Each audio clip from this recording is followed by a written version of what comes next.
kelayakan sandiwara dengan menyuruhnya untuk menghajar siswa sujuran dan menghancurkan forum nakal-nakal. Selamat pagi bagi kita semua. Pagi, Pak. Maaf tadi saya kelupaan ini.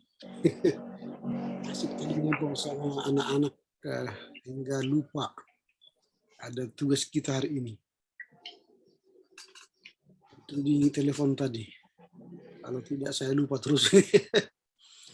Asik ngobrol sama anak-anak tadi. Jadi aku ingat tadinya di kita.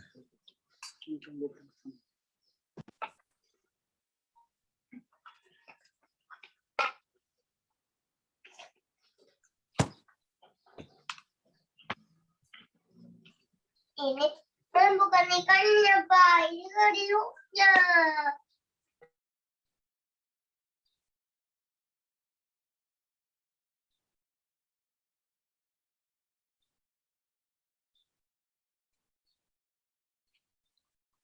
Kita hari ini membahas teologi tubuh ya.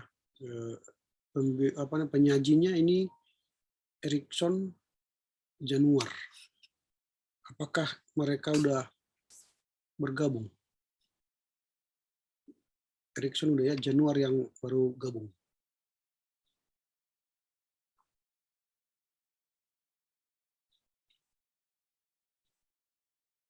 Oke, udah gabung ini Erikson sama Januar. Oke, baiklah karena kita sudah terlewat, karena itu saya mohon maaf pertama. Tadi karena saya katakan keasikan ngobrol dengan anak-anak di meja makan, jadi lupa ada tugas hari ini. Kan ya aku ingat gitu ya, maaflah. Ya, kita akan mulai perkuliahan kita. Sebelum kita memulai, kita berdoa. Terima kasih Bapak, kami bersyukur pagi ini kami akan meneruskan pembahasan kami di dalam teologi kontemporer. Kiranya Tuhan menolong kami memahami, mengerti, dan diskusi kami berkembang untuk mempersiapkan diri kami melihat tantangan-tantangan baru dalam teologi kontemporer. Penyaji yang akan menyajikan Tuhan berkati, sehingga mereka berhikmat untuk menyampaikan ide-ide yang ada dalam pemikiran mereka. Terpujilah Engkau Bapa demi Kristus Yesus. Amin. Oke, hari ini kelompok yang ketiga akan memberikan sajian ya. Nanti kita bahas 2 paper hari ini ya, supaya nanti kita boleh segera menyelesaikan perkuliahan kita. Yang pertama kita akan membahas teologi tubuh dan eros yang akan disajikan oleh Pak Erikson Tarigan dan Januar Joel Eliasta Ginting. Kamu liceda. Pak. Ini, ya. Pak. Ya. Kelompok 4 kami belum siap sajiannya, Pak. Oh, masih dalam iya. Oke, berarti nanti pertemuan selanjutnya. Hari Senin lah ya. Iya, Pak. Oke, baiklah kalau begitu. Berarti satu materi yang akan kita bahas hari ini ya. Oke, kalau begitu kami serahkan kepada kelompok 3 untuk memberikan pemaparannya. Waktu dan tempat kami serahkan. Sudah bisa share screen ya? Ayo Pak Erikson.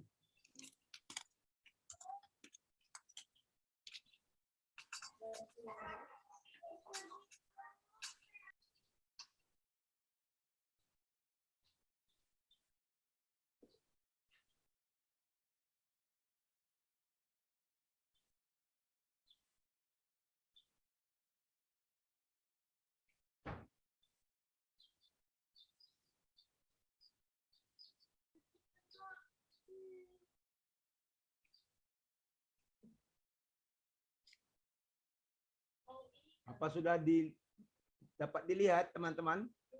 Ya, sudah. Sudah Bang, sudah. Oke, Erikson dulu lah bacakan. Erikson.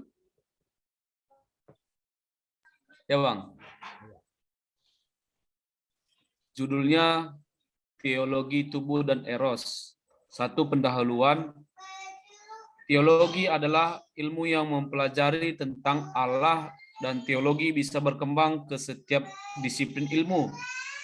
Tubuh merupakan desain Allah dari debu tanah, dan Allah memberikan napas kehidupan, sehingga sebagai manusia harus bertanggung jawab untuk menjaga tubuhnya.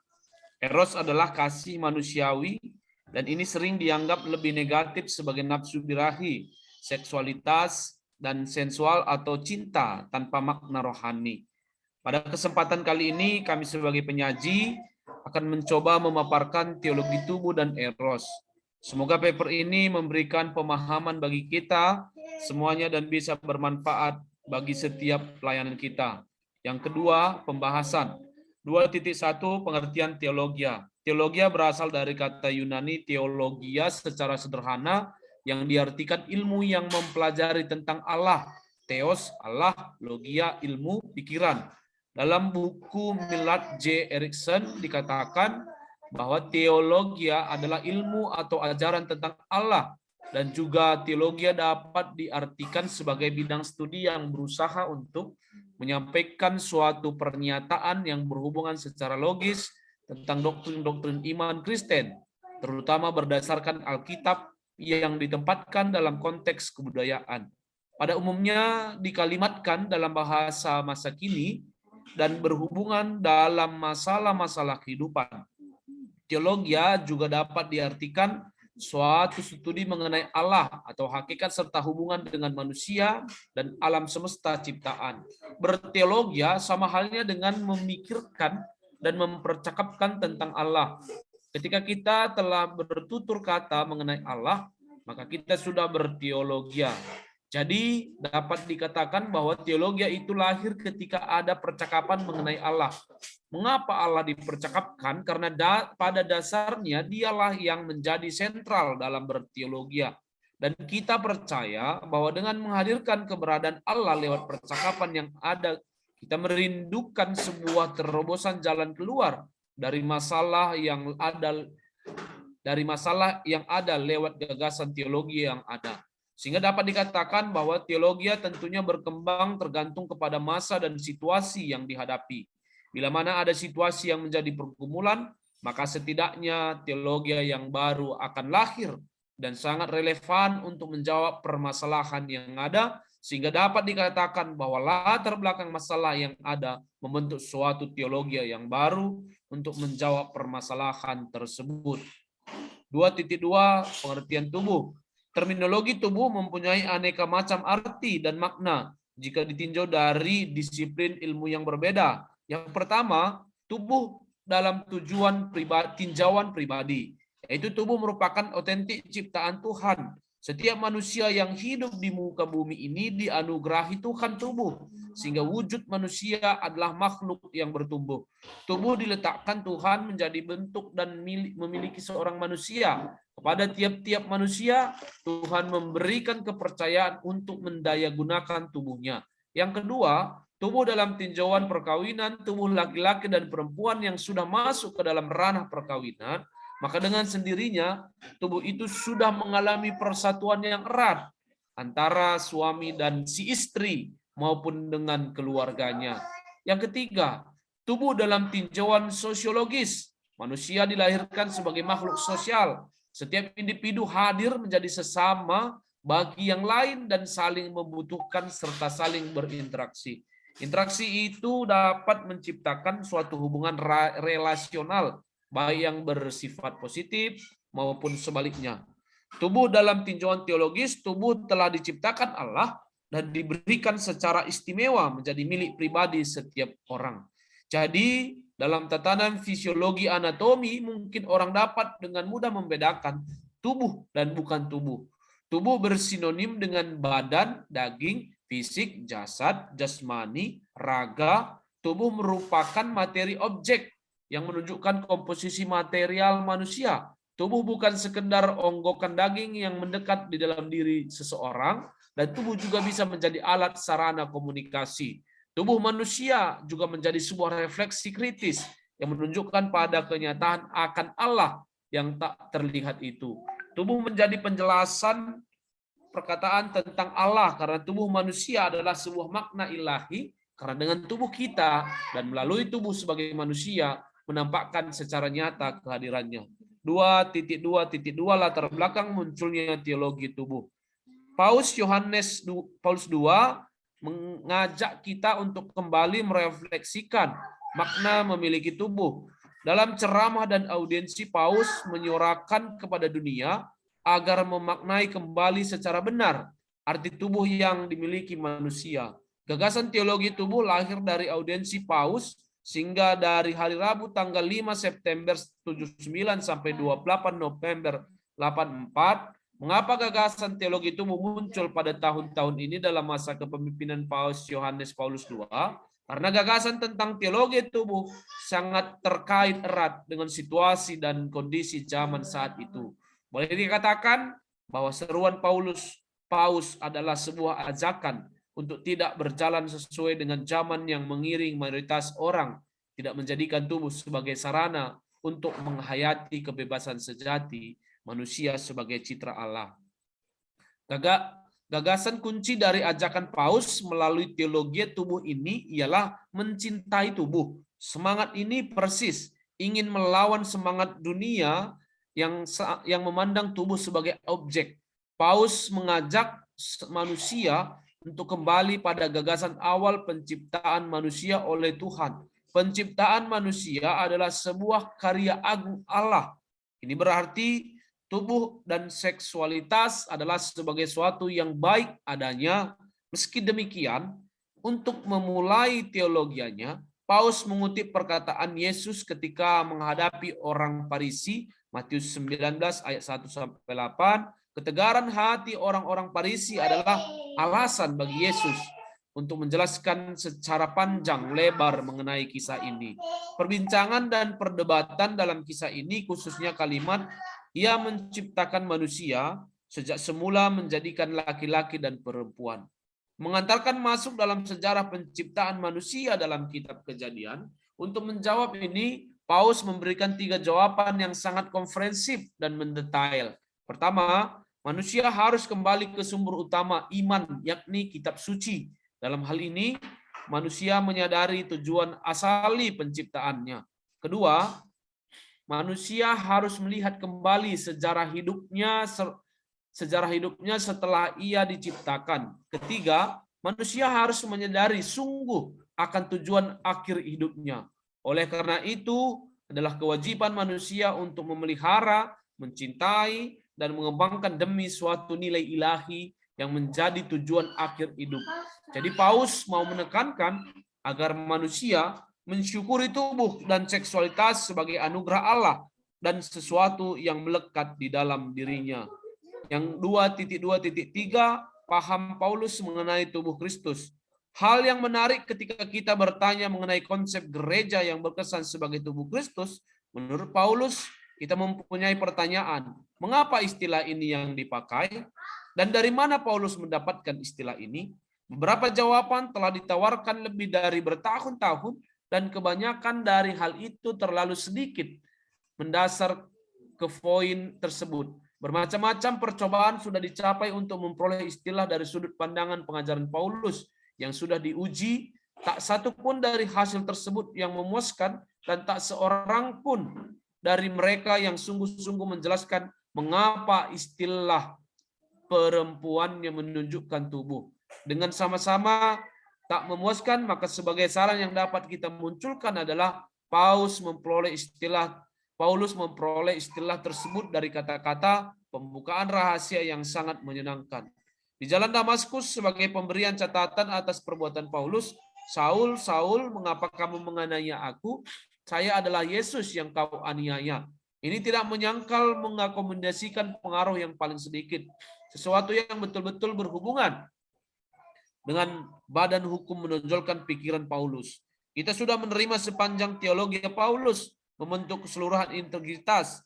Ini mudah mengusulkan bahwa di sana lebih nyata sumber informasi yang menyumbangkan lebih-lebih spekula atau alasan yang betul-betul sebagai sumber perumpamaan yang digunakan Paulus, yakni tubuh Kristus yang sebelumnya telah dianiaya oleh Paulus.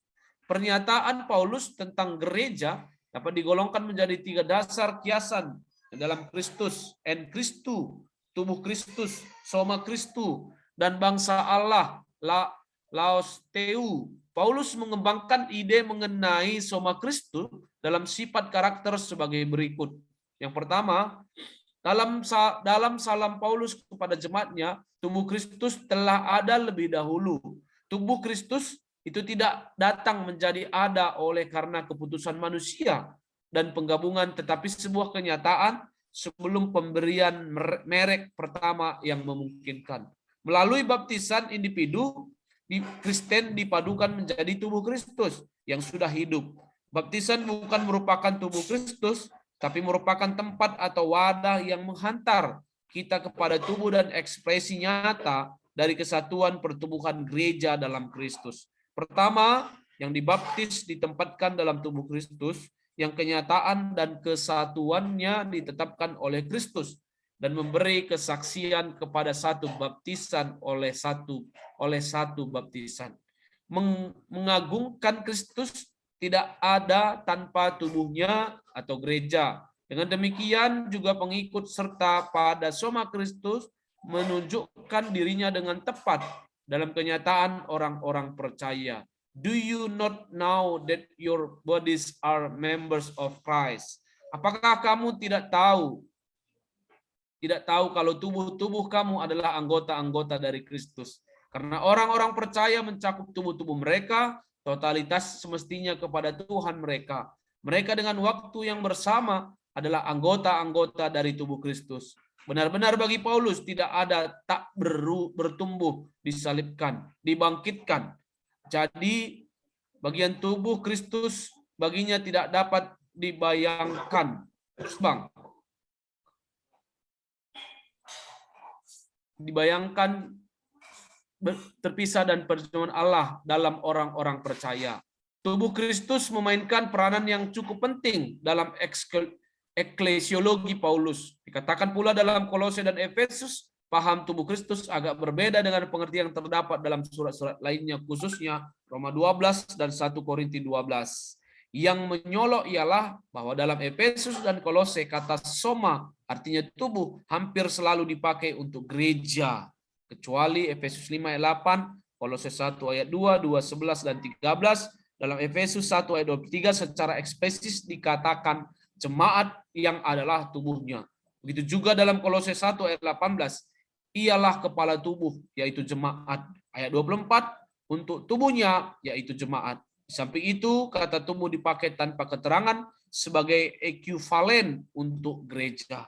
Dalam 1 Korintus 12 ayat 12 sampai 27, Paulus menggunakan metafora tubuh untuk menggambarkan dinamika hubungan antara kesatuan dan keragaman.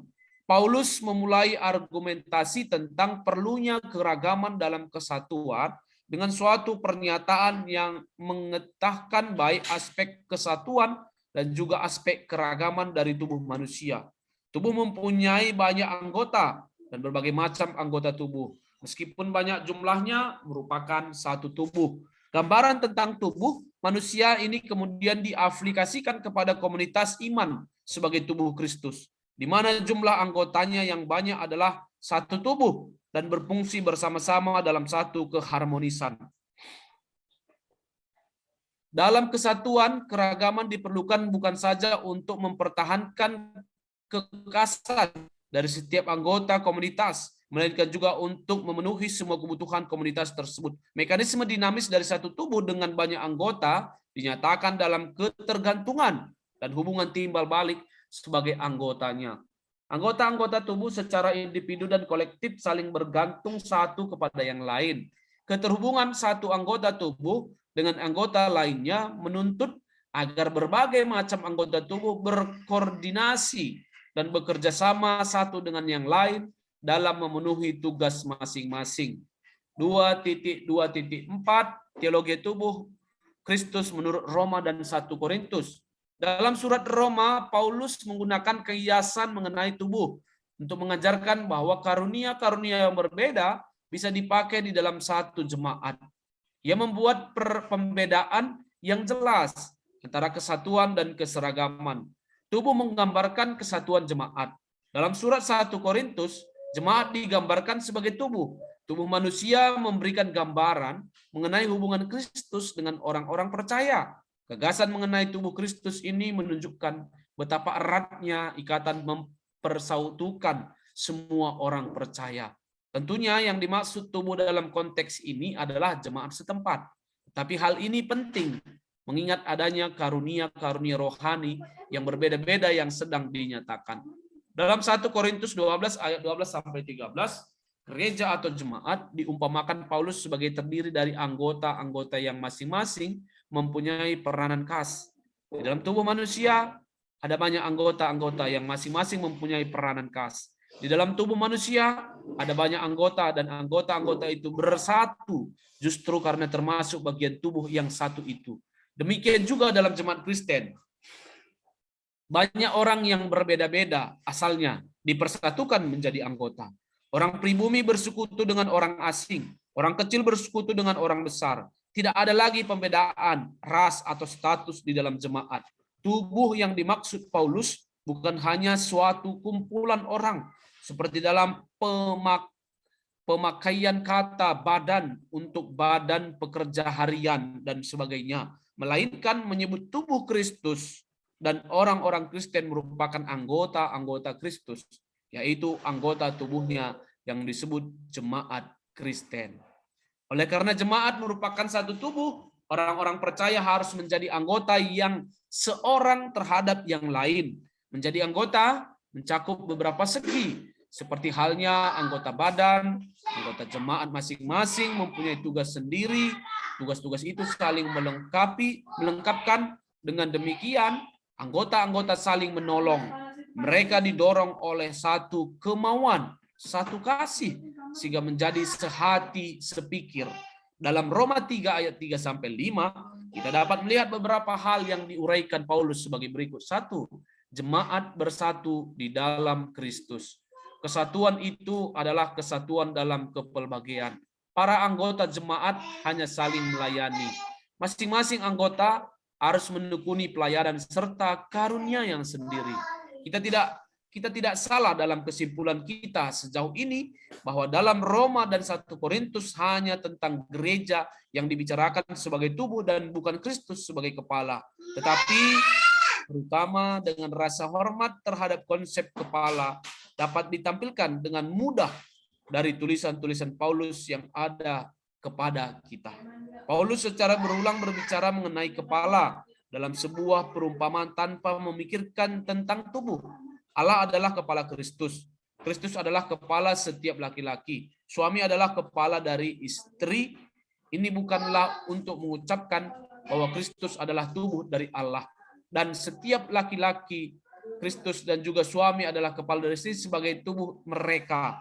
Tapi ini menunjukkan hubungan dari ide keduanya menjadi satu yang menjadi hal yang mustahil. Dengan cara yang sama, ketika di Efesus 1 ayat 22, Kristus diistilahkan kepala dari segala, dan di dalam Kolose 2 ayat 10, kepala meliputi seluruh kerajaan dan kekuatan.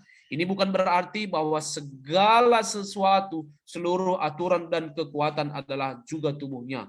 Perbatasan kepala mempunyai arti bebas tanpa memperhatikan apakah penyebutan tubuh bergabung dengan hal tersebut. 2.2.4.2 tubuh dan kepala menurut surat Efesus dan Kolose.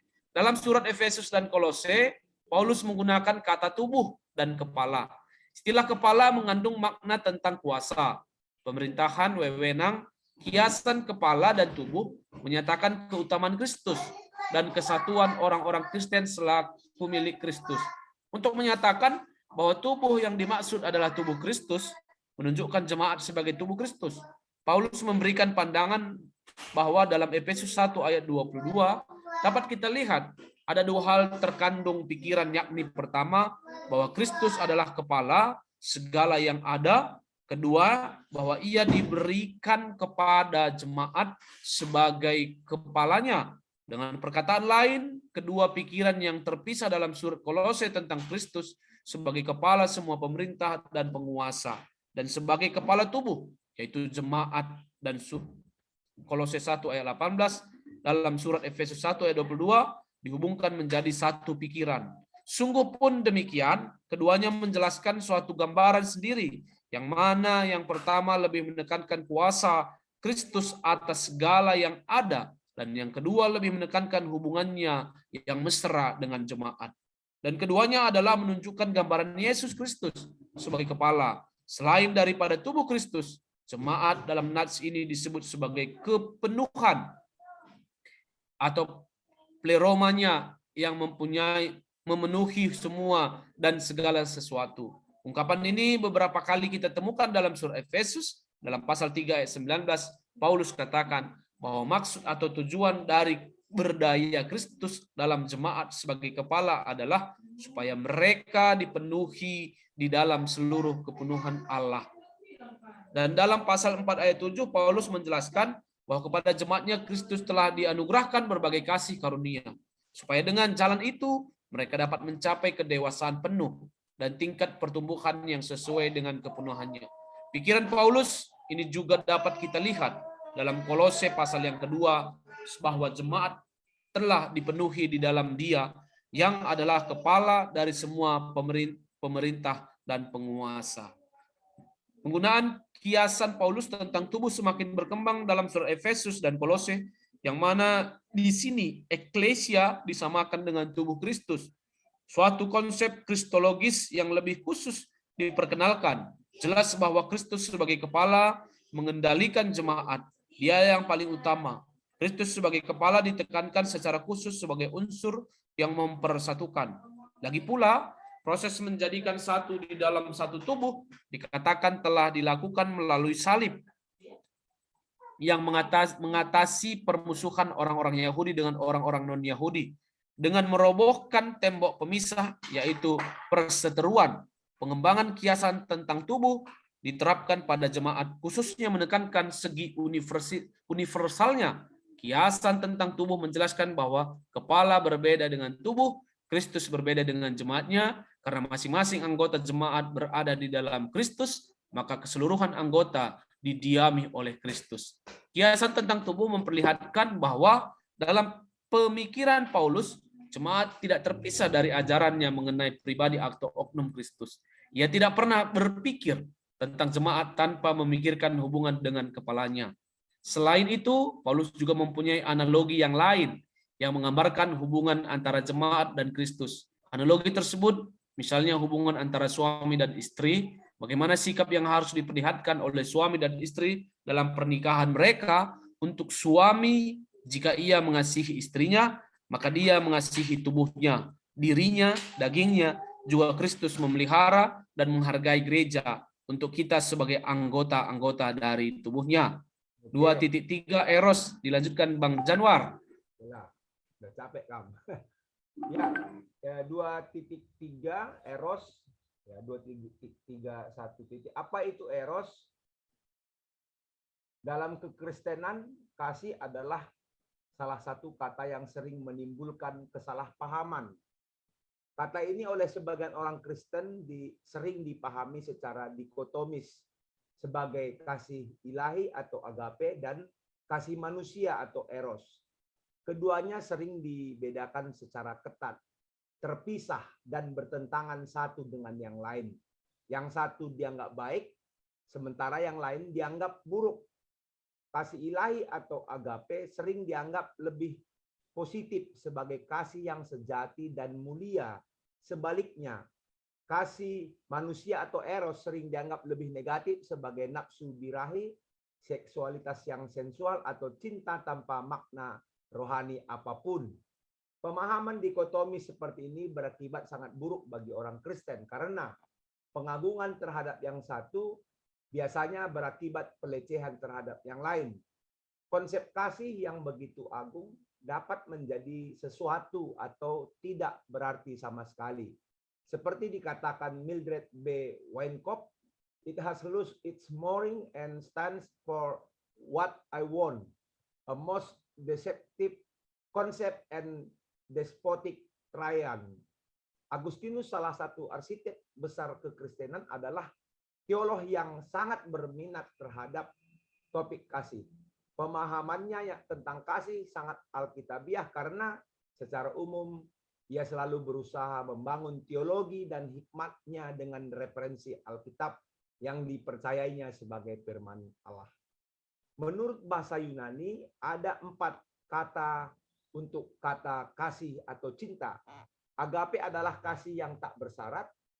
Eros adalah kasih yang menginginkan. Philia adalah kasih antara sahabat, saudara, dan storge adalah ungkapan kasih kodrati seperti antara orang tua kepada anak. Namun ungkapan yang keempat ini jarang digunakan dalam karya tulis kuno. Tentang eros, philia, dan agape, kami mengacu kepada surat ensiklik pertama dari Paus Benedictus 16, Dictus 16 yang berjudul Deus Caritas Est atau God is Love. Jika dilihat dari pengertian dasarnya, menurut Paus Benedictus ke-16, eros adalah kasih antara pria dan wanita, di mana kasih tersebut tidak direncanakan ataupun diinginkan, namun sepertinya tertanam di dalam diri manusia itu. Sedangkan philia adalah kasih persahabatan yang sering dipakai untuk menggambarkan kasih antara Kristus dan para muridnya. Dan agape adalah kasih menurut pengertian Kristiani yang mengacu kepada kasih yang rela berkorban. Paus Benedictus mengatakan bahwa menurut Perjanjian Lama bahasa Yunani, kata eros hanya tertulis 2 kali, sedangkan dalam Perjanjian Baru kata eros sama sekali tidak digunakan. Menurut pengertian Yunani, ya, eros adalah divine madness. Namun penerjemahannya di dalam agama Yunani adalah dengan praktek prostitusi dalam kuil-kuil mereka, di mana manusia seolah-olah dijadikan alat untuk memancing kegairahan. Divine madness tersebut, maka di sini terlihat bahwa makna eros perlu dimurnikan. Jika ingin dikembalikan ke makna aslinya yang dalam konteks rohani mengacu kepada suatu pengalaman puncak dari keberadaan kita manusia, yaitu persatuan dengan Tuhan, keinginan yang telah tertanam dalam diri manusia. Maka menurut kami konsep pengertian eros menyatakan adanya hubungan antara kasih dan Tuhan. Dan karena manusia terdiri dari tubuh dan jiwa, maka untuk mengasihi Tuhan juga dibutuhkan keterlibatan tubuh dan jiwa. Pandangan ini memurnikan kesalahan pandangan umum yang ada dewasa ini, yang mereduksi eros menjadi seks saja, atau yang lama-kelamaan menuju kepada ekstrim yang lain, yaitu kebencian terhadap apa yang berkaitan dengan tubuh manusia.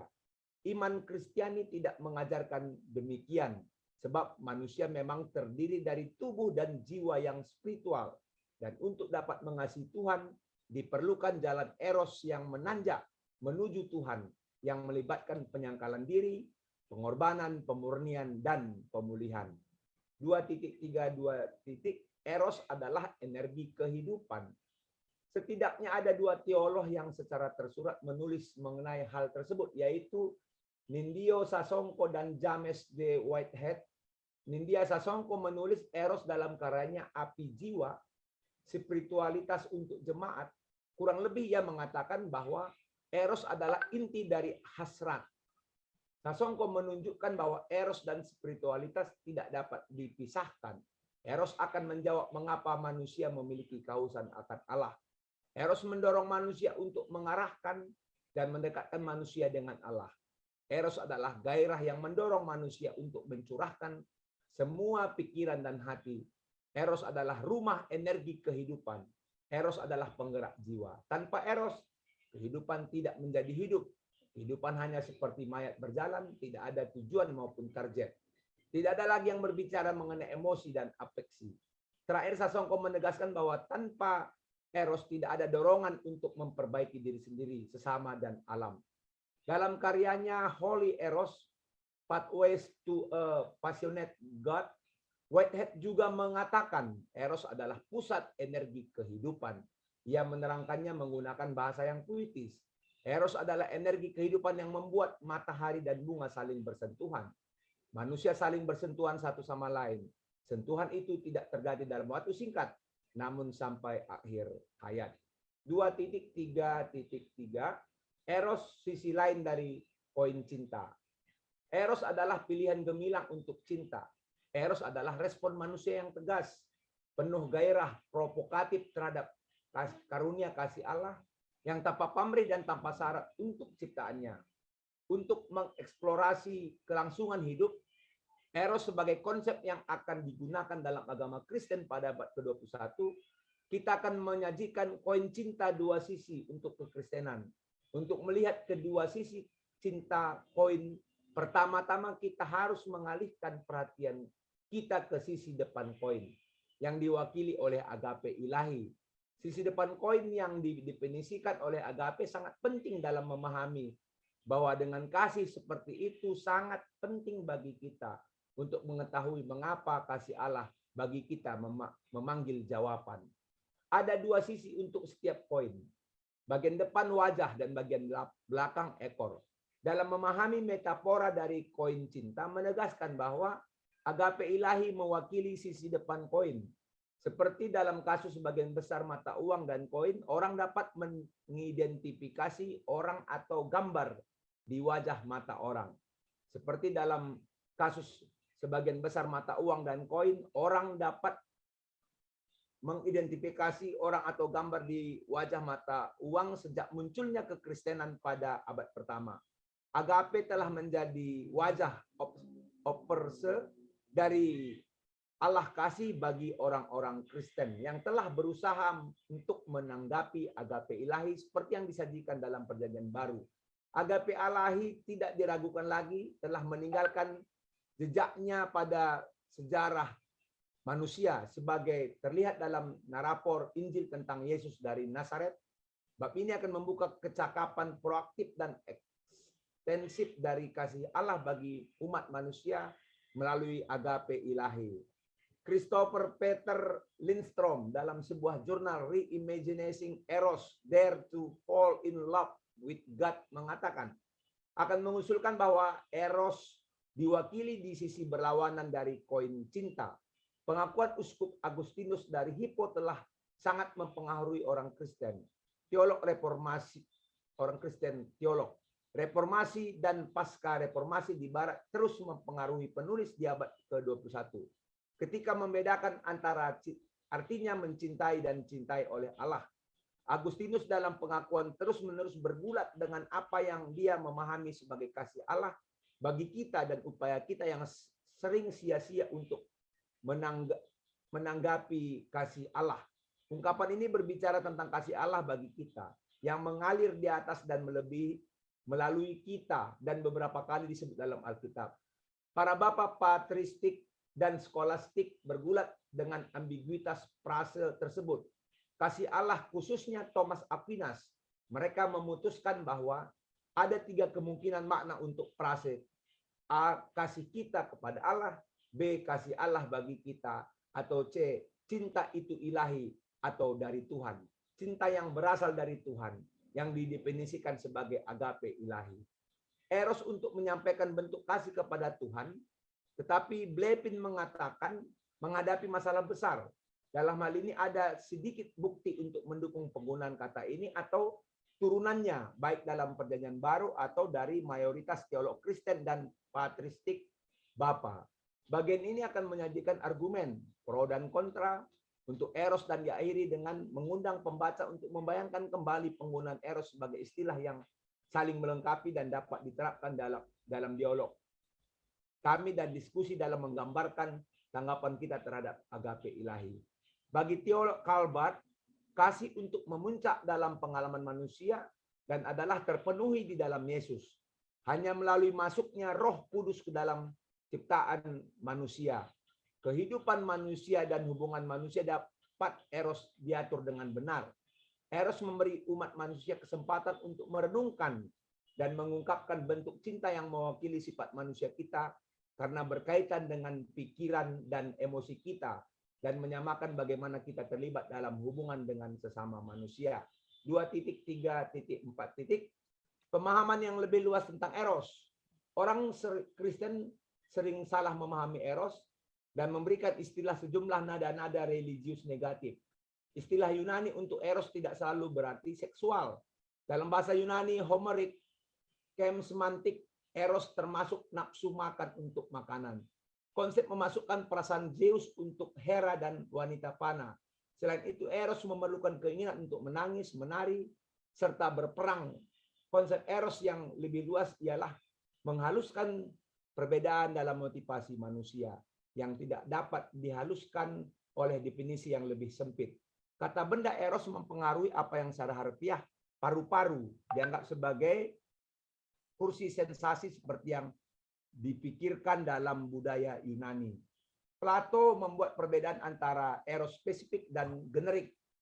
Plato akan dibahas secara rinci dalam halaman berikut atau poin berikutnya, bahwa eros generik hanyalah keinginan dalam bentuk apapun, yaitu keinginan secara umum.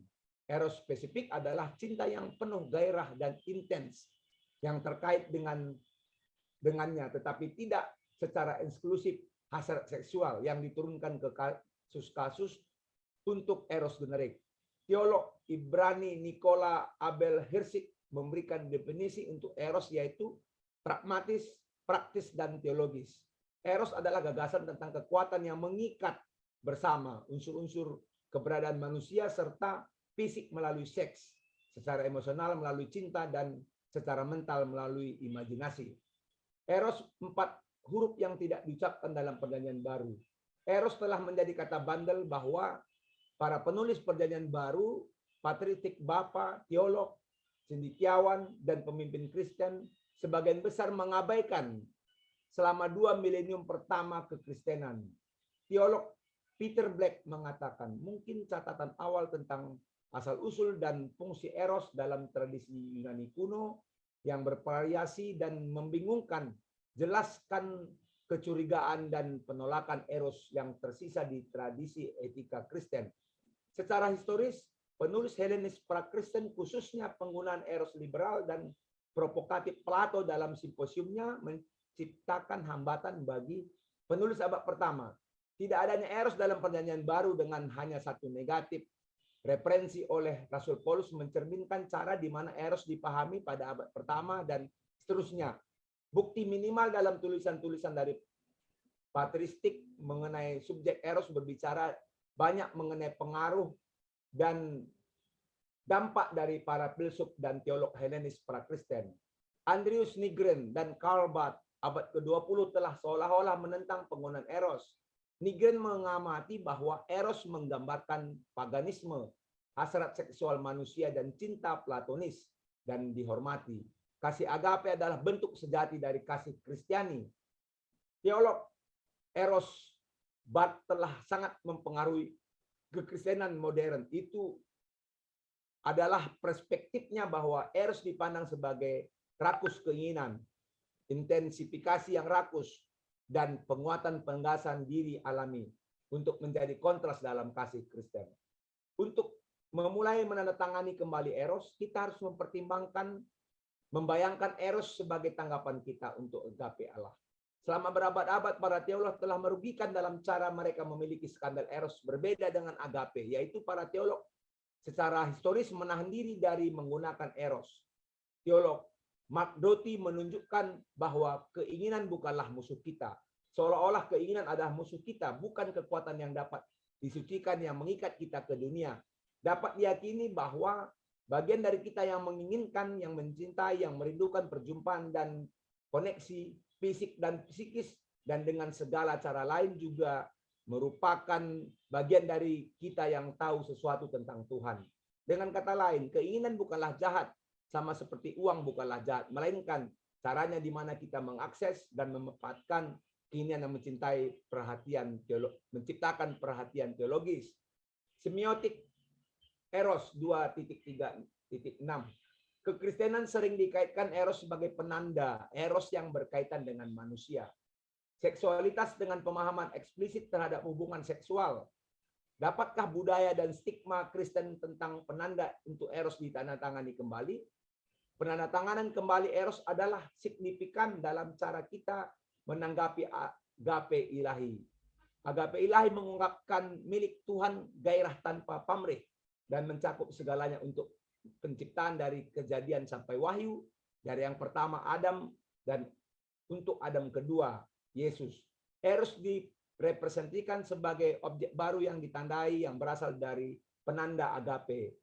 Pedagogi kekristenan telah menciptakan persepsi canggung tentang eros dan mungkin mempengaruhi kekristenan untuk gagal mengakui bahwa esensial mengenal Tuhan berasal dari erotis dan ironis. John Blevin mengatakan bahwa esensi mengenal Tuhan berasal dari dua sisi satu koin. Makhluk yang terbalik, agape dan reverse menjadi eros. Agape melalui perspektif teologis adalah kisah kasih Allah yang tidak mementingkan diri sendiri dan tanpa syarat yang diberikan kepada kita. Sisi sebaliknya dari koin adalah diwakili oleh kebutuhan para penerima kasih-kasih Tuhan untuk menanggapi dengan penuh gairah atau eros yang membutuhkan respon penuh gairah terhadap hadiah terbesar yang telah kita berikan kepada Yesus Kristus. Eros atau objek manusia Plato 2.3.7. Dominannya bukti bahwa para teolog Kristen untuk menafsirkan Plato karya dan penggunaan eros mungkin telah mempengaruhi kebutuhan mereka untuk menahan diri dari menggunakan eros ketika merenungkan tanggapan manusia terhadap Tuhan. Hal ini dapat dilihat dalam fokus Plato pada keinginan manusia, terutama yang berkaitan dengan eros. Bukan karena keindahan memberikan motivasi, tetapi bahwa kita harus terinspirasi bahkan untuk melihat yang indah dan sesuatu untuk dicintai. Dan persepsi tentang dicintai sebagai diinginkan adalah sesuatu yang terinspirasi oleh karya eros yang mengubah kita dari manusia biasa tanpa aspirasi erotis hingga filsuf yang merindukan apa yang mereka menganggap baik. Membaca dan memahami simposium melalui lensa yang berbeda memungkinkan seseorang untuk mengamati secara objektif bahwa setidaknya satu dari perspektif Plato sedang mencoba untuk mencapai adalah untuk memberikan kita filsafat bahasa dari eros tetapi dengan minat dan ruang lingkup yang jauh melampaui erotis. Bagian ketiga, kesimpulan, kitab suci menyatakan bahwa penyucian harus mencakup seluruh kehidupan, roh, jiwa, dan tubuh. Ini maksud sebenarnya dari penyerahan sepenuhnya di mana Paulus mendoakan agar jemaat di Tesalonika boleh menikmati berkat besar ini, yaitu hidup di mana tabiat telah disucikan seperti karakter Kristus. Maka dalam hal ini tubuh yang menjadi penghubung dengan pikiran dan jiwa dapat dikembangkan untuk pembentukan tabiat, namun karena musuh Lucifer mengarahkan jiwa kepada penggodaan untuk melemahkan dan mengurangi kuasa fisik. Keadaan kuasa fisik dan fungsinya dalam tubuh manusia sangat dipengaruhi serta berhubungan dengan pertumbuhan tabiat, di mana ini merujuk pada keselamatan. Gagasan kunci dari ajakan Paulus melalui teologi tubuh ini ialah mencintai tubuh. Semangat ini persis ingin melawan semangat dunia yang memandang tubuh sebagai objek. Paulus mengajak manusia untuk kembali kepada gagasan oleh Tuhan. Penciptaan manusia adalah sebuah karya agung Allah. Ini berarti tubuh dan seksualitas adalah sebagai sesuatu yang baik adanya. Oleh karena jemaat merupakan satu tubuh, orang-orang percaya harus menjadi anggota yang seorang terhadap yang lain. Menjadi anggota mencakup beberapa segi, seperti halnya anggota badan, anggota jemaat masing-masing mempunyai tugas tersendiri. Tugas-tugas itu saling melengkapi. Eros adalah kasih antara pria dan wanita, di mana kasih tersebut tidak direncanakan ataupun diinginkan, namun sepertinya tertanam dalam diri manusia itu. Sedangkan filia adalah kasih persahabatan yang sering dipakai untuk menggambarkan kasih Kristus dan para muridnya. Dan agape adalah kasih menurut pengertian Kristiani yang mengacu kepada kasih yang rela berkorban. Eros mendorong manusia untuk mengarahkan dan mendekatkan manusia dengan Allah. Eros adalah gairah yang mendorong manusia untuk mencurahkan semua pikiran dan hati. Eros adalah rumah energi, eros adalah penggerak jiwa. Tanpa eros, kehidupan tidak menjadi hidup. Kehidupan hanya menjadi mayat berjalan. Tidak ada tujuan maupun target. Tidak ada lagi yang berbicara mengenai emosi dan afeksi. Seperti yang ditegaskan oleh Sasongko, dan tanpa eros tidak ada dorongan untuk memperbaiki diri sendiri, alam, dan semesta. Dan bagian keempat adalah daftar pustaka, ada buku-buku, dan ada juga dari internet dan jurnal. Demikianlah yang bisa kami paparkan dengan segala kelebihan dan kekurangannya. Mari kita diskusikan secara bersama-sama. Terima kasih. Baik, terima kasih kepada para penyaji yang mencoba memantik kita untuk berdiskusi soal teologi tubuh dan eros ini. Tentu apa yang mereka ungkapkan itu adalah dari pemikiran Johannes Paulus II yang sangat ngetren ya kala itu membahas teologi tubuh, karena bagi Johannes Paulus II, tubuh itu adalah sebuah tanda kasih Allah. Jadi menurut Paus itu dulu tubuh ini penuh misteri, ya. Di dalam tubuh ini ada realitas spiritual dan misteri Allah. Bahwa di dalam tubuh ini ada roh yang diwujudkan. Tubuh ini dirohanikan. Jadi roh Allah itu tampak dalam tubuh kita sehingga tubuh kita dirohanikan. Sehingga terlihatlah roh itu dalam tubuh kita, make visible. Ini ajaran Paus II. Walaupun ini gerakannya ini sudah lama dari gereja abad pertama hingga bapak-bapak gereja membicarakan teologi tubuh ini. Tetapi setelah Johannes Paulus II mengungkapkan ini, dapatlah banyak reaksi-reaksi dari orang-orang, baik dari Protestan, dari Katolik itu sendiri banyak reaksi. Dan tadi kelompok sudah memberikan penjelasan-penjelasan. Tentu di kita pun sudah banyak pertanyaan atau yang akan menambah. Sehingga pembahasan kita ini menarik, menambah wawasan kita soal tubuh dan jiwa nanti. Dipersilakan siapa yang memberi tanggap atau respon atau pertanyaan. Saya boleh terlebih dahulu, Pak? Oke, silakan. Ini menarik ini. Pertama saya mengapresiasi dulu ya yang sudah dikerjakan kawan-kawan dengan informasi. Saya punya 4 pertanyaan untuk mendalami judul ini. Pertama begini.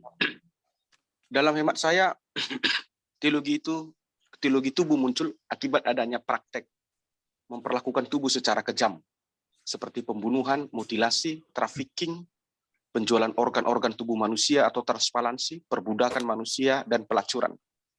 Tetapi kita juga harus melihat di sisi lain, ada juga fenomena di zaman ini, pemujaan kepada tubuh secara berlebihan, seperti praktek-praktek kecantikan, di mana tubuh pria dan wanita dijadikan sebagai ikon untuk kepentingan profit. Maksudnya bagaimana kualitas kecantikan tubuh dijadikan prioritas utama ketimbang kualitas kecantikan spiritualitas. Nah, kita juga melihat ada fenomena lain. Misalnya bagaimana tubuh dijadikan sebagai objek atas kemarahan. Seperti kasus-kasus yang kita dengar, ada suami atau istri, suami yang cemburu terhadap istrinya, lalu dia siram pakai air keras atau bensin dia bakar. Ada juga perempuan yang cemburu dengan suaminya, lalu saat suaminya tidur, dia merusak tubuh si laki-laki. Jadi tubuh juga bisa dijadikan sebagai objek kemarahan. Nah, yang lagi ngetren juga pada zaman ini, tubuh juga dijadikan sebagai objek lari dari tanggung jawab. Seperti sering kita dengar informasi ada yang membuang anak. Mungkin dia salah langkah, lalu dia hamil di luar nikah, lalu dia buang tubuh anaknya. Dan ada juga praktek aborsi. Bagaimana karena kesalahannya, dia menghancurkan tubuh bayi atau janin itu sendiri. Nah, itu dulu fenomena-fenomena. Nah, lalu saya coba berpikir, saya coba perhadapkan fenomena itu dengan cara berpikir Alkitab tentang tubuh. Saya menemukan ada 4 istilah yang dipakai Alkitab tentang tubuh. Yang pertama adalah sars. Sars itu artinya daging, menunjukkan manusia yang lemah dan berdosa. Kedua, soma. Soma ini dipakai PB itu dalam 3 pengertian. Artinya tubuh. Tubuh dipakai, soma juga dipakai untuk menerangkan mayat atau jasad. Soma juga dipakai untuk menerangkan tubuh manusia yang aktif. Soma juga diterangkan untuk istilah untuk menerangkan adanya banyak organ-organ, tetapi disatukan di dalam tubuh. Baru yang ketiga saya menemukan ada istilah soma psuchikos atau a body natural. Itu tubuh lahiria yang akan mati.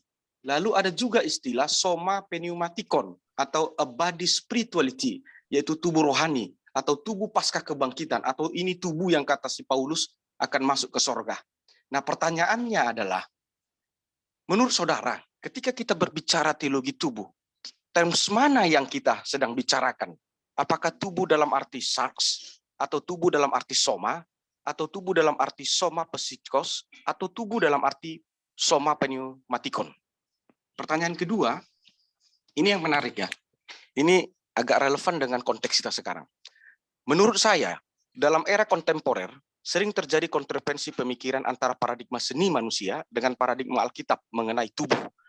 Contoh, bagaimana pandangan Anda mengenai tato? Yang hakikatnya menurut saya tato itu adalah meraja tubuh. Tetapi orang modern menyebutnya sebagai seni, sebagai dalil pembenarannya untuk melakukan tato itu. Sedangkan Alkitab melarang melakukan merajah tubuh, sekalipun tidak dipakai istilah tato. Saudara bisa lihat referensinya dalam Imamat 19 ayat 28. Nah, menurut saudara, pertanyaan kedua, apakah praktek-praktek tato tidak dikategorikan memperlakukan tubuh dengan kejam? Nah, pertanyaan yang ketiga, kita semua paham bahwa kita sekarang masuk dalam masa postmodernisme. Nah, bagaimana cara berpikir postmo ini mengajak kita untuk mendekonstruksi pemikiran normatif legalistik kita ini agar bertransformasi kepada cara berpikir hibriditas, di mana kita memerlukan dan membuka ruang kepada teks-teks lain untuk menyingkapkan realitas ilahi dengan sempurna. Sebab teorinya postmo ini tidak ada satu agama apapun yang mampu menyingkapkan realitas Allah sepenuhnya dalam historitasnya, karena itu dia membutuhkan teks-teks lain untuk menemukan realitas Allah. Persoalannya adalah konsep mengenai tubuh tidak hanya ada dalam agama, tetapi juga ada dalam konsep budaya manusia. Dalam konsep budaya manusia, tubuh itu identik dengan kesusilaan. Artinya bagaimana manusia memperlakukan tubuhnya menentukan bagaimana kualitas kesusilaan manusia itu sendiri. Sementara dalam agama, tubuh itu dipandang identik dengan nafsu gairah atau istilah yang dipakai eros, yang harus ditaklukkan. Itu kenapa tema-tema Alkitab atau tema-tema agama itu diajak kita menaklukkan tubuh, mengekang tubuh, menyiksa tubuh, menguasai tubuh. Nah, pertanyaannya adalah, dari kedua paradigma yang diskursus itu, menurut saudara, bagaimana membangun teologi tubuh kontemporer sebagai pemikiran tubuh secara postmodernisme? Bagaimana kita menghibridkan cara berpikirnya tubuh budaya dengan tubuhnya Alkitab atau gereja. Nah, pertanyaan terakhir begini. Dalam analisis saudara, apakah tubuh itu identik dengan eros atau saudara memiliki dalil lain? Karena saya melihat saudara sudah memaparkan panjang lebar mengenai tubuh dan eros. Akan tetapi, diskursus paradigma yang terjadi adalah, apakah keinginan tubuh dipahami sebagai keinginan atau kebutuhan? Coba berikan apologetika saudara mengenai hal itu. Apakah keinginan tubuh itu sebagai keinginan atau kebutuhan? Diperhadapkan dengan adanya fakta di Alkitab, ada fakta soma psuchikos, yaitu tubuh lahiriah, dengan soma peniotikon atau tubuh rohani. Bagaimana pandangan saudara tentang itu? Terima kasih, saya kembalikan Pak. Oke, baik. Penyaji sudah mencatat 4 pertanyaan yang banyak itu ya. Silakan direspon. Tentu akan ada nanti tanggapan juga dari teman-teman ya untuk menambah dan memberi pemahaman yang lebih mendalam. Silakan kelompok.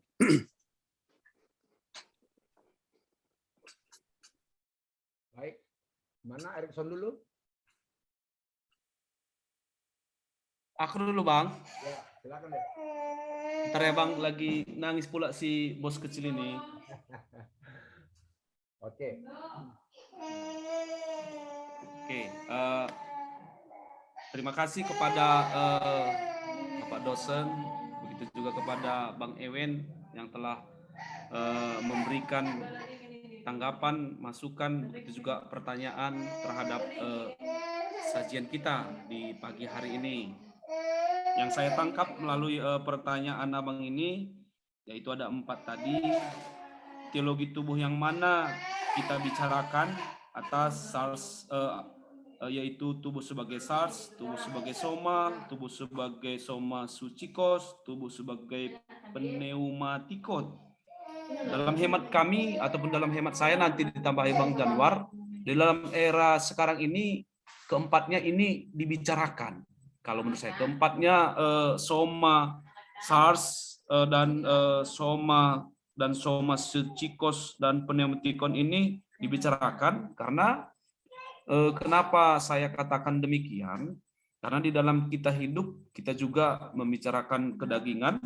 Begitu juga di mana kita dalam hidup ini, kita juga membicarakan tentang tubuh, bagaimana nanti ketika telah mati, bagaimana tubuh kita ini sedang aktif dan sebagainya. Begitu juga di dalam gereja, kita juga membicarakan tentang soma suchikos, bagaimana nanti kehidupan kita seterusnya, atau apakah abadi, natural, dan sebagainya. Begitu juga soma pneumatikon, tubuh, atau kita akan pergi kemana? Apakah kita seperti yang dibilang tadi Paulus tadi hidup kekal, atau memang kita hidup kekal di sorga, atau di dalam penderitaan. Itu dulu yang pertama mengenai pertanyaan pertama. Yang kedua, dalam era kontemporer, pandangan tato. Kalau orang bilang bahwa tato itu adalah seni dalam artian pembelaan dirinya. Kalau kita lihat di dalam Alkitab melalui Imamat 19 ayat 28, bagaimana tanggapan kami tentang praktek tato ini?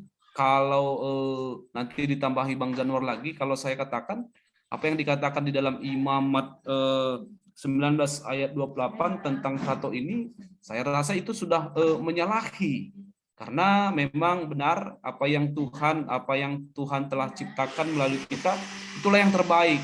Walaupun itu ada embel-embelnya, ini seni pertatoan, ini seni untuk meningkatkan kecantikan dan sebagainya. Kalau saya rasa melalui paper ini bahwa itu sudah salah dan itu tidak baik. Yang berikutnya, pertanyaan ketiga, di era posmo ini ada pandangan tentang budaya, konsep tubuh, dan ada juga pandangan tentang agama, yaitu nafsu gairah ataupun eros, membangun tubuh, kontemporer, budaya, dan Alkitab.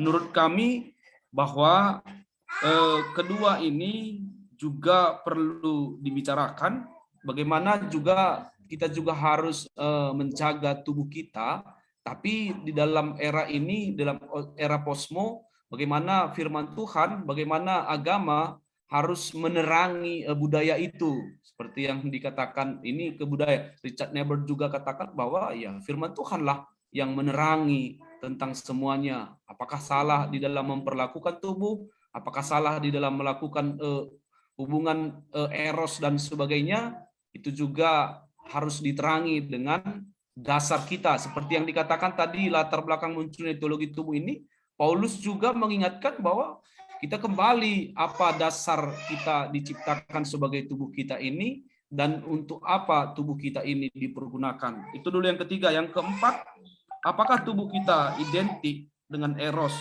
keinginan tubuh sebagai kebutuhan? Kalau kita juga lihat di dalam Alkitab, bahwa kita juga disuruh untuk beranak cucu dan sebagainya. Tapi yang menjadi persoalan, kadang-kadang eros ini dipahami dengan tidak baik. Seperti yang kami paparkan, sebenarnya eros ini adalah nafsu untuk kebaikan, dan nafsu itu adalah untuk kebaikan dan hal sebagainya. Itu yang bisa saya tambahkan dulu, nanti ditambahi Bang Januar lagi atas jawaban yang saya telah berikan. Tambahi Bang. Oke, baik. Jadi saya pikir sudah cukup jelas apa yang dikatakan oleh Saudara Erikson, dan juga pertanyaan atau tanggapan, masukan dari Saudara Ewen. Memang banyak sekali. Bang, kurang dengar suaranya, Bang. Iya, memang ya banyak. Halo, udah bisa ya didengar ya? Oke. Jadi banyak sekali memang kita bisa melihat pengertian dari tubuh, seperti tadi juga sudah kami tuliskan di dalam materi ini, seperti juga yang dikatakan oleh Saudara Ewen, ada mengatakan soal sarkasme atau juga soma dan seterusnya. Jadi bagian apa yang hendak dibahas di sini?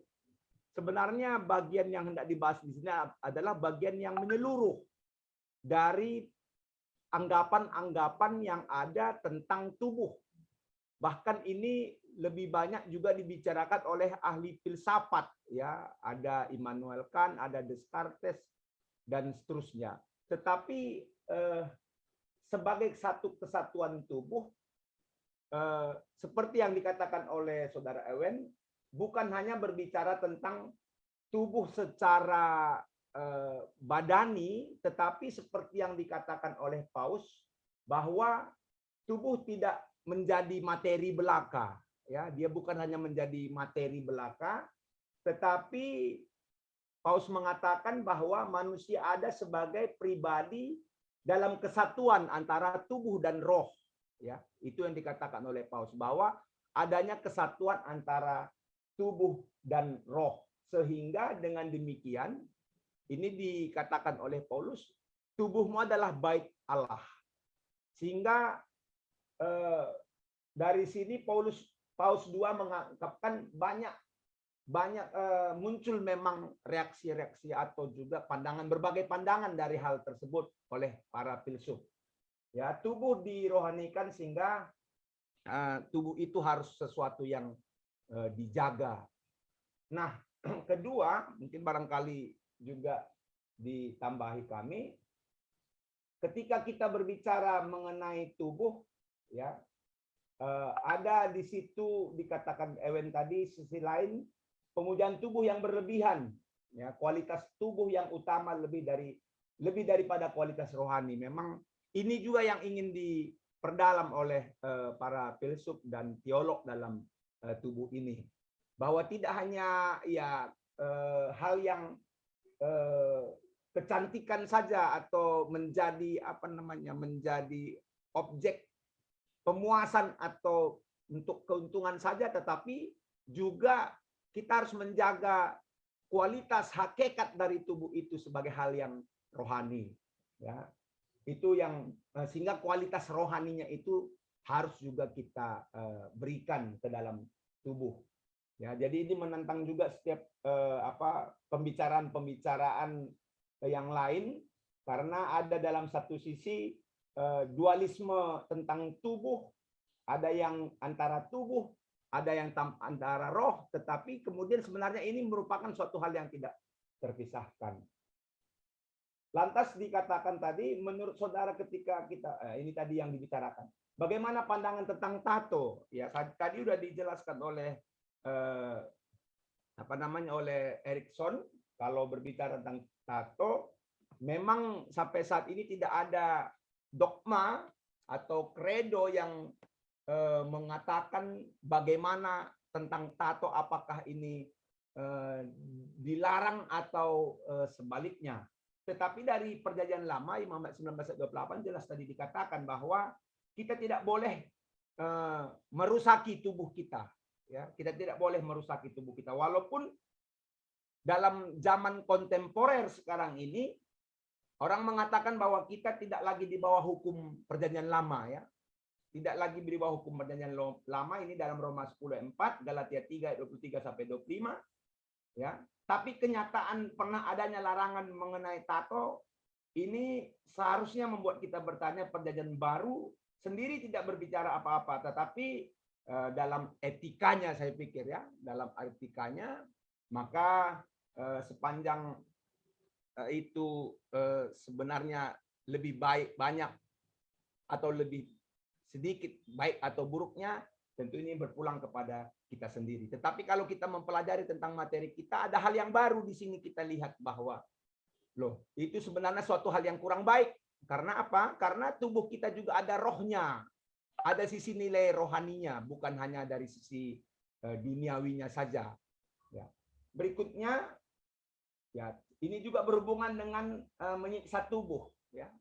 Sebenarnya tubuh ini tidak menginginkannya adanya tambahan-tambahan seperti itu, ya. Ada sulam alis, ada operasi hidung dan sebagainya, dan kita lihat sekarang bagaimana artis-artis yang karena dia memiliki keuangan yang cukup, dia mau membuat dirinya mirip dengan boneka yang dia inginkan.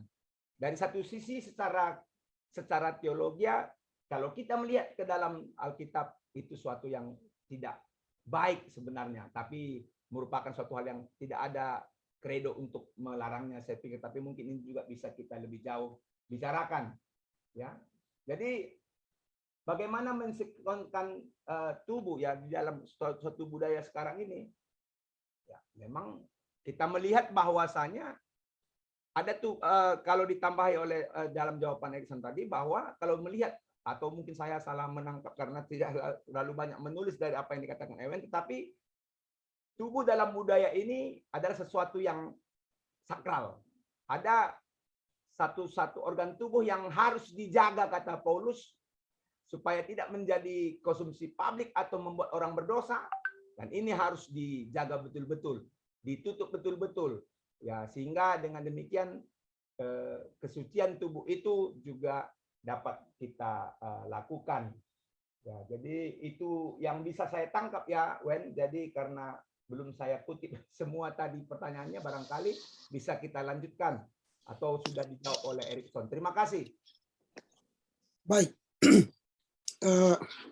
Dari pertanyaan Ewen tadi sebenarnya ada banyak hal yang bisa kita kembangkan diskusi ini ya, supaya lebih mendalam nanti kita pahami.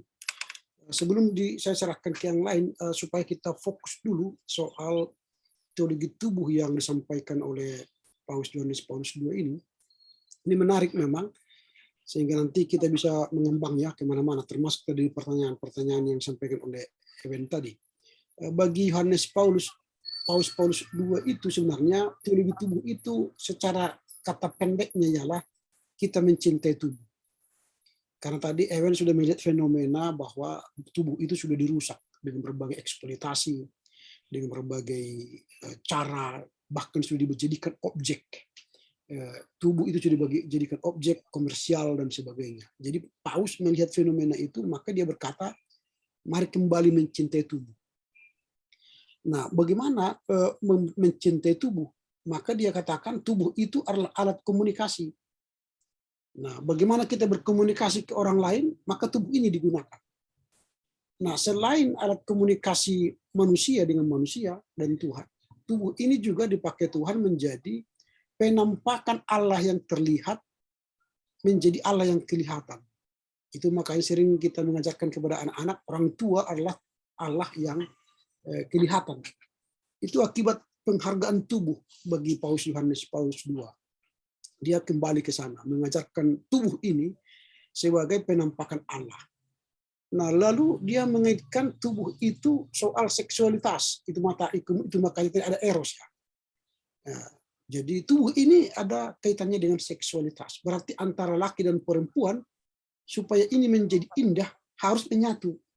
Itulah makanya perkawinan. Dalam perkawinan ini tubuh harus dijaga menjadi tubuh yang yang indah, karena di wajah perempuan ada Allah, di wajah laki-laki ada Allah. Nah, itu dia sebut supaya laki-laki menghargai perempuan karena perempuan itu ada Allah, laki-laki menghargai laki-laki, perempuan menghargai laki-laki karena di wajah laki-laki atau di dalam tubuh laki-laki itu ada Allah. Nah, ini pengajaran Paus II.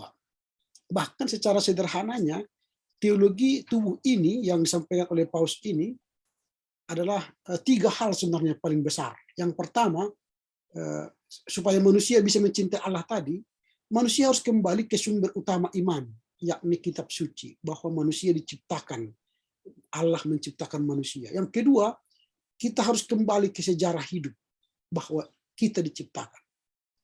Nah, baru yang ketiga nanti manusia harus menyadari sungguh akan tujuan hidupnya. Nah, itu yang diajari disampaikan oleh Paus Yohanes Paulus II. Jadi kalau kita belajar ke kitab suci tubuh kita ini, maka akan kita menyadari nanti bahwa kita pada awalnya tubuh ini adalah kesendirian asali. Baru kita mengalami kebersatuan asali. Itulah tadi Adam dan Hawa. Baru ada ketelanjangan yang asali. Nah, supaya tubuh kita ini kita hargai. Baru nanti ada arti nupsial tubuh. Itulah tadi eros, perkawinan itu harus dijaga. Baru setelah manusia jatuh ke dalam dosa, maka akan terjadi lagi penjauhannya tubuh ini sebagai alat komunikasi tadi, sebagai sarana Allah tadi, menjauh dari Allah. Baru yang terakhir menurut Paus, setelah manusia menjauh dari Allah, harus ada kembali. Tujuan hidup manusia itu kemana? Berarti mendekat lagi kepada Allah. Jadi tubuh ini harus benar-benar dijaga menjadi sesuatu yang bermanfaat atau berguna. Karena dulu kan dikatakan kalau dalam sejarah gereja ya, jiwa dan tubuh itu kan berbeda. Jiwa yang lebih tinggi, tubuh tidak. Nah, bagi Paus Yohanes Paulus II tidak. Tubuh ini sama antara jiwa dan tubuh. Di jiwa itu berarti roh tidak kelihatan, maka tampak dalam tubuh. Dan tubuh ini dirohanikan. Nah, itu menurut Paus. Sehingga teologi tubuh ini menjadi hangat dibicarakan kala itu, ketika Paus menjelaskan ini. Nah, makanya ketika tubuh jadi suci, itu tadi, maka dilarang mentato. Itu tadi kan, ketika tubuh ini suci, dilarang ditato, dilarang dikotori, dilarang dimasuki dan sebagainya. Tetapi jangan sepihak melihatnya. Kalau misalnya tubuh dilarang ditato, maka tubuh dilarang masukkan asap ke dalam tubuh. Kan juga tubuh dilarang masukkan alkohol ke tubuh. Kan itu juga merusak. Nah, jadi jangan juga sepihak melihat, kan itu. Merokok dibebaskan kan, dirajam dilarang. Baru minum alkohol dilarang. Nah itu jadi harus juga komprehensif cara melihatnya. Karena kalau tubuh tidak dirawat, itu kan artinya tubuh tidak dirawat itu yang rusak. Maka merawat tubuh itu banyak cara. Jadi berbagai cara, ada yang tadi estetika dan sebagainya. Kemarin kita sudah bicara soal estetika lah. Nah itu merawat tubuh. Makanya kita gunting kuku, gunting rambut, pokoknya yang tidak perlu dibuang. Itu yang tidak baik. Tetapi kalau yang baik jangan rusak. Termasuk perkawinan itu eros tadi. Perkawinan itu harus dijaga karena penyatuan tubuh yang baik itu ialah pernikahan. Nah, itu nanti akan kita lihat ada kritikan-kritikan terhadap pemikiran Paus ini oleh para teolog-teolog lain. Oke, itu dulu hanya sekedar merefresh teologi tubuh yang disampaikan Paus sehingga kita mengembangkan diskusi kita ke yang lain. Terima kasih. Silakan yang mau menambah diskusi kita, bertanya atau menambah pendapat dan sebagainya. Silakan.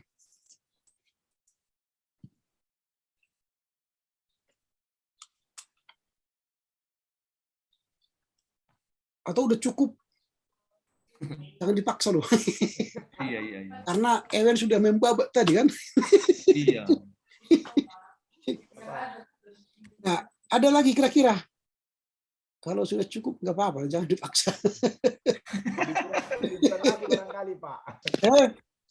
Begini Pak, Ya, izin Pak. silakan.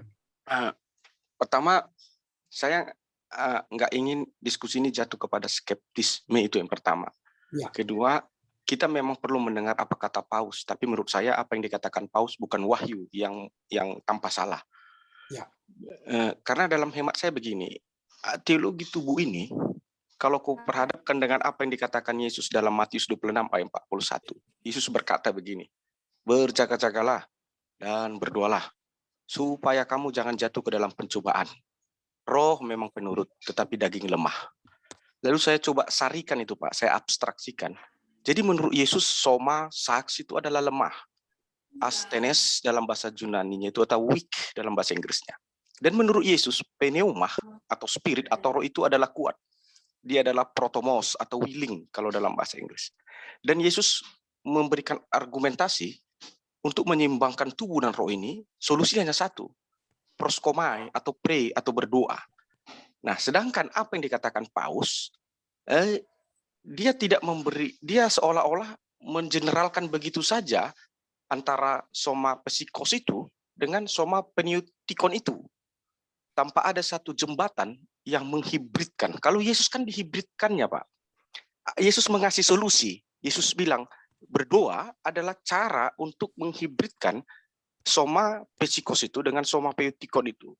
Itu satu, Pak. Yang kedua, kalau memang teologi tubuh ini adalah soal memperlakukan tubuh dengan benar, apa standarnya? Apa standarnya kita mengatakan, ini loh cara memperlakukan tubuh yang benar. Apakah ada standar universal yang disepakati bersama untuk kita taati bahwa ini cara? Contoh, misalnya merajang tubuh itu adalah salah, lalu kita coba kembangkan, tentu merokok itu juga adalah salah, meminum minuman keras itu adalah salah. Lalu bagaimana kita menanggapi tentang makanan-makanan yang bisa merusak tubuh? Contoh kopi mengandung kafein juga merusak tubuh. Contoh juga supermie yang punya soda api dan segala macam merusak tubuh. Akhirnya kita akan jatuh pada skeptisme karena semua yang kita makan dan kita minum, semua yang kita konsumsi punya potensi-potensi merusak tubuh. Lalu bagaimana kita memahami itu? Itu Pak, terima kasih. Saya kembalikan Pak.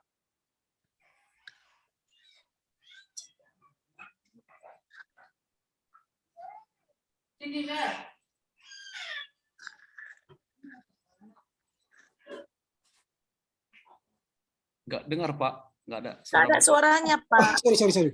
Saya mute. Baik, terima kasih ya. atas pertanyaan tadi. Memang nanti kalau pertanyaan tadi bagaimana konkret teologi tubuh. Dalam uraian Paus itu dia mengkonkretkan juga soal apa itu teologi tubuh. Nanti bisa kita baca bagaimana dia mengarahkan perkawinan Kristiani di dalam ensikliknya, bahkan dia sudah menjadikan dokumen itu ya, dalam dokumen Katolik diaturkan di sana soal perkawinan Kristiani itu. Bagaimana pria dan wanita sebagai mempelai. Kemudian bagaimana wanita sebagai gambaran Kristus dan gereja. Kemudian bagaimana kehidupan selibat, itu dia sampaikan. Selibat demi kerajaan Allah. Kemudian dia bagaimana selibat mengungkapkan arti nupsial dari tubuh, ya, hubungan tubuh. Itu dia konkretkan. Lalu bagaimana relevansi tubuh di gereja itu, di dalam kehidupan berkeluarga, kemudian di dalam kehidupan anak muda sekarang, dan sebagainya. Itu ada hal konkret yang disampaikan. Cuma memang seperti saya katakan tadi, tidak semua orang menerima itu. Karena itu kan bukan wahyu. Betul, itu bukan wahyu. Itu kan pemikiran dari seorang paus melihat fenomena. Jadi dia berteologi dari fenomena. Teologi tubuh ini tidaklah dikemukakan paus sendiri. Timbul sendiri. Saya katakan tadi sudah lama itu, mulai dari bapak-bapak gereja, mulai dari Orgenes sampai ke masa dia lah. Lalu ada orang mengkritik terhadap pemikiran paus ini. Dia mengatakan bahwa teologi tubuh Paus Johannes Paulus ini tidak praktis, terlalu abstrak. Ini tadi makanya tadi seperti yang katakan Ewen itu tidak begitu menohok pada hal praktis, masih dalam abstrak. Misalnya arti nupsial, persekutuan, perkawinan itu bagaimana, lalu bagaimana hubungannya dengan selibat, lalu bagaimana hubungannya dengan keluarga, itu kan masih tataran narasi. Makanya dikritik itu masih tataran narasi, bukan tataran praktis soal tubuh ini. Padahal kita sekarang butuh bagaimana hal praktis soal tadi, tato, dan kemudian soal merokok, minuman keras, dan sebagainya. Itu kan hal tataran praktis. Itu dikritik oleh pengkritiknya. Kemudian dikritik juga soal tindakan pelukan suami istri. Karena bagi Paus itu kan pernikahan itu harus punya anak, keturunannya. Padahal kan pernikahan tidak selalu punya keturunan. Nah, kalau punya keturunan, bagus. Kalau tidak pun bagus. Jadi jangan nanti tidak punya anak, hancur. Yang intinya ialah pernikahan itu harus memiliki kesatuan, penyatuan antara Allah yang ada dalam tubuh pria dengan Allah yang ada dalam tubuh perempuan. Nah itu, jadi semakin banyak kita menyatu suami istri, maka semakin baik tubuh itu kan. Coba bayangkan kalau suami istri tidak pernah berpelukan. Itu bahaya. Kalau menurut teori kesehatan, suami istri itu minimal sekali sehari 8 kali berpelukan supaya harmonis keluarga itu. Itu teori kesehatan. Nah, tapi kalau suami istri tidak pernah berpelukan, apalagi karena sibuknya pendeta ini melayani jemaat, lupa berpelukan. Nah, itu. Jadi ini persoalan itu dikritik. Jadi bukan soal keturunan ya, tapi bagaimana hubungan pernikahan bukan bicara soal seksualitas keturunan ya, tapi seksualitas dalam arti penyatuan. Nah, kemudian yang terakhir dikritik ialah soal penggunaan hubungan prokreasi tadi sudah saya katakan prokreasi, bahwa pernikahan itu bukanlah soal prokreasi ya pernikahan, tapi soal bagaimana suami istri itu menghargai tubuhnya sebagai ciptaan itu. Jadi kemudian inilah beberapa kritik yang disampaikan oleh para pengkritiknya. Seperti katakan tadi, ini bukanlah wahyu, tetapi ini hanyalah, kalau saya mengatakan kegelisahan ya, karena Paus kan menyampaikan itu dalam sebuah audiensinya itu. Berarti dia kan memiliki sebuah kegelisahan terhadap tubuh yang disalahgunakan, yang sudah menjauh dari tataran yang sebenarnya. Maka dia mengatakan kembalilah mencintai tubuh. Jadi tubuh kita ini harus kita cintai loh. Jangan terus bekerja siang dan malam, melayani Tuhan siang dan malam, tapi tidak pernah kita mencintai tubuh kita ini, reasi misalnya. Istilah sekarang healing. Ayo healing yo katanya. Ya, perlu healing juga supaya tubuh ini rileks, jangan tegang terus. Kalau tegang terus nanti naik darah tinggi, naik kolesterol, jadi stroke dan stop. Yang terpulang di selingkar B kan, ngapain kan? Perlu juga kita mencintai tubuh ini. Nah itu. Berarti kalau Mardapol mencintai tubuh boleh lah itu Pak ya? Boleh lah, boleh. Jangan salah-salah dapol kan. Kepada pendapol yang benar lah kan. Nah itu. Jadi perlu tubuh kita beri ruang rileks, healing ya. Jangan paksa seperti kuda yang beban, kuda beban dipaksa yang penting dapat uang. Bukan. Nah, jemaat perlu kita layani, tapi ingat tubuhmu juga perlu kau layani. Mencintai tubuh. Begitu ya, tambahan. Kalau tidak ada lagi. Kalau masukan saya akan kirim, saya perbaiki, nanti dibacalah